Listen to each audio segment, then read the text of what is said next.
بلال حبشی رضی اللہ تعالی عنہ حضور کی بارگاہ کے اندر آئے۔ سرکار دو عالم صلی اللہ تعالی علیہ وآلہ وسلم اس وقت سحری تناول فرما رہے تھے۔ عرض کی یا رسول اللہ صلی اللہ علیہ وسلم سحری کا وقت ختم ہو چکا ہے۔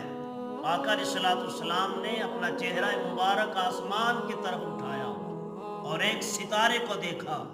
سرکار دو عالم صلی اللہ علیہ وسلم مسکرانے لگے۔ حضرت بلال حبشی یہ کہہ چکے تھے یا رسول اللہ سحری کا وقت ختم ہو چکا ہے۔ حضور کا مسکرانا، آقا کا آسمان کی طرف چہرہ مبارک اٹھانا، اٹھا کر ستارے کی طرف دیکھنا۔ کچھ لمحہ گزرا، پھر حضور کی بارگاہ کے اندر بلال حبشی تشریف لائے اور عرض کی یا رسول اللہ صلی اللہ علیہ وسلم باخدا اللہ کی قسم سحری کا وقت ختم ہو چکا ہے۔ جب حضرت بلال نے قسم